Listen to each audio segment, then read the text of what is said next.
আসন্ন বিধানসভা নির্বাচনে ক্ষমতার ভর কেন্দ্রে রয়েছে তিপ্রামথা। এটা বিলক্ষণ বুঝতে পেরেছেন রাজনীতিকরা। প্রদ্যুৎ পাশে থাকা মানেই জয় নিশ্চিত। তাই প্রদ্যুৎকে হাতছাড়া করতে চাইছে না কেউ। রাজ্য রাজনীতির এই হট পরিস্থিতিতে প্রদ্যুৎ কিশোরের দিকে তাকিয়ে আছে কংগ্রেস সিপিআইএম জোট এবং পিছিয়ে নেই শাসক দল বিজেপিও। প্রত্যেকেই টানাটানি শুরু করে দিয়েছে তিপ্রামথার সুপ্রিমোকে। সিপিআইএম এর সর্বভারতীয় সাধারণ সম্পাদক সীতারাম ইয়েচুরি, বিরোধী দলনেতা মানিক সরকার, সিপিআইএম রাজ্য সম্পাদক জিতেন্দ্র চৌধুরী প্রত্যেকেই প্রদ্যুৎ কিশোরকে জোটে আসার বার্তা দিয়েছেন। কংগ্রেস পর্যবেক্ষক অজয় কুমারও জোটে আসার বার্তা দিয়েছেন প্রদ্যুৎকে। খটকা লাগে কংগ্রেস বিধায়ক সুদীপ রায় বর্মনের বক্তব্যের পর। সম্প্রতি সুদীপ রায় বর্মন তিপ্রামথার সুপ্রিমো প্রদ্যুৎ কিশোরকে নিয়ে বিস্ফোরক মন্তব্য করেছিলেন। যেই সমস্ত দল আঞ্চলিক হোক আর যে কোনো দলই হোক, তারা যদি লড়াই এককভাবে সিদ্ধান্ত নেয়, আমরা সুনিশ্চিত করব, আপনারা করবেন যাতে তাদের ডাব্বাটা আগামী নির্বাচনে খালি যায়, ইভিএম তাদের পক্ষে কোনো মানুষ যেন ভোট না দেয়, সেটা সুনিশ্চিত করবে। শুধু থানসা যেটা ত্রিপ্রাল্যান্ড কিংবা ত্রিপ্রাল্যান্ড এই সমস্ত করে শুধু একটু কাল ধরে ব্যবহার করে আসছে এবং এদের আসল চেহারাটা কখন দেখা যায় জানেন? ক্ষমতা হওয়ার পর। এই আবেগে ভাসলে হবে না। এক দলের এক নেতার সঙ্গে আমি কথা বলছিলাম, একদম সামনাসামনি বললাম, भैया आपसे कुछ और उम्मीद थी, आपसे और उम्मीद कुछ और उम्मीद था। ये आपका ध्यान होगा पीने के पानी पे, आपका ध्यान लोग लगाया इमोशन का नारा, आप भी तो वही नारा लगा रहे हो। আমি সামনে সামনে কথা বলেছি। আসন্ন নির্বাচনে ত্রিপ্রাল্যান্ড সব এক স্লোগান। ক্ষমতায় বসেছে, ত্রিপ্রাল্যান্ড শেষ। এখন আবার নতুন আরেকটা সংযোজন শব্দ, গ্রেটার ত্রিপ্রাল্যান্ড। লাভবান হবেন রাজনৈতিক দিক থেকে, লাভবান হবেন। আসল সমস্যা সমাধান কেউই নেই। আজও গ্রাম পাহাড়ে, বিশেষ করে পাহাড়ি এলাকায় জলের সমস্যা, বিদ্যুতের সমস্যা, স্বাস্থ্য ব্যবস্থা নেই, শিক্ষা পিছিয়ে পড়ে রয়েছে জনজাতিরা, কলেজ সঠিকভাবে কলেজ নেই, কলেজ স্থাপন করতে ব্যর্থ সরকার। যা কিছু পেয়েছে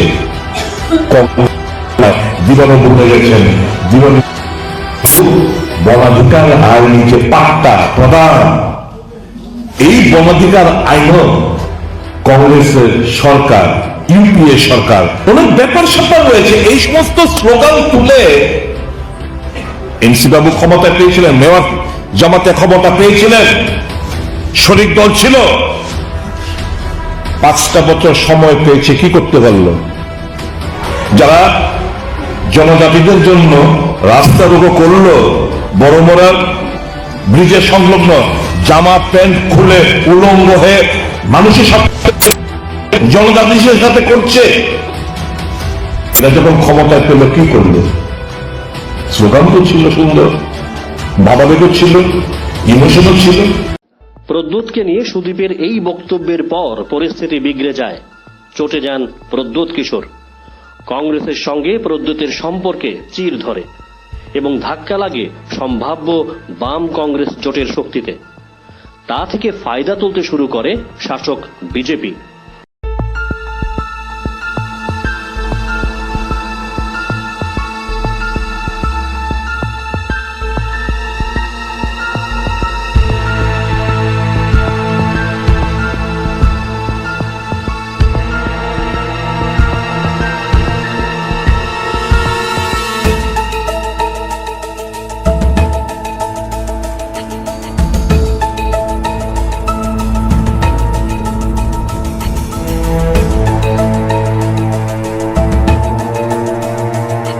বাম কংগ্রেস জোট ও প্রদ্যুতের সম্পর্কে বরফ গলাতে মাঠে খোদ বিভু কুমারী দেবী। প্রদ্যুৎকে মানাতে বাম কংগ্রেস জোট দ্বারস্থ হয়েছেন বিভু কুমারী দেবীর কাছে। ড্যামেজ কন্ট্রোলে নেমেছেন বিভু কুমারী দেবী। তিনি কথা বলেছেন প্রদ্যোৎ কিশোরের সঙ্গে। রাজন্দর মহলের খবর, মা বিভু কুমারী দেবীর কথা ফেলতে পারছেন না প্রদ্যোৎ কিশোর। বিভু কুমারী দেবী বরাবর চাইছেন প্রদ্যোৎ কিশোর থাকুক কংগ্রেসের সঙ্গে, অর্থাৎ ঘুরিয়ে বললে বাম কংগ্রেস জোটের সঙ্গে। বিভু কুমারী দেবী নিজেও ছিলেন কংগ্রেসে। তিনি 88-এর কংগ্রেস টিউজেস জোট সরকারের মন্ত্রিসভার মন্ত্রী ছিলেন। পরবর্তী সময়ে তিনি হয়েছিলেন রাজ্যের পূর্ব আসনের সাংসদ। প্রদ্যোৎ কিশোর দেববর্মনের প্রয়াত পিতা মহারাজা কিরিট বিক্রমও কংগ্রেসের টিকিটে জয়ী হয়ে গিয়েছিলেন সংসদে। প্রদ্যোৎ কিশোর নিজেই একসময় ছিলেন প্রদেশ কংগ্রেস সভাপতি। শেষে কংগ্রেস ছেড়ে তিনি জন্ম দিয়েছিলেন তিপ্রামথার। স্বাভাবিকভাবেই কংগ্রেসের প্রতি প্রদ্যোৎ কিশোরের একটা দুর্বলতা থাকবে বটেই। রাজনীতিকরা বলছেন প্রদ্যোৎ কিশোরের এই দুর্বলতাতে আঘাত করে বাম কংগ্রেস তিপ্রামথাকে বৃহত্তর জোটে আনতে চাইছে। সফল হলে ক্ষমতা দখল অবশ্যম্ভাবী। এই কারণেই প্রদ্যোৎ কিশোরকে বাগে আনতে বাম কংগ্রেস জোটের তুরুপের তাস হয়ে উঠেছেন বিভু কুমারী দেবী। তবে বাম কংগ্রেস জোট ও বিভু কুমারী দেবীর এই রাজনৈতিক কেমিস্ট্রির দিকে তাকিয়ে আছে শাসক দল বিজেপিও। তারাও সহজেই যে প্রদ্যোৎ কিশোরকে ছেড়ে দেবে বৃহত্তর জোটে তা কিন্তু হবে না। 23-এর মহাযুদ্ধের নিউক্লিয়াস প্রদ্যোৎকে প্রোটন ও নিউট্রনের সমন্বয়ের মধ্যে রেখেই হাইজ্যাক করার চেষ্টা করবে দেশ ও রাজ্যের শাসক শিবির ভারতীয় জনতা পার্টি।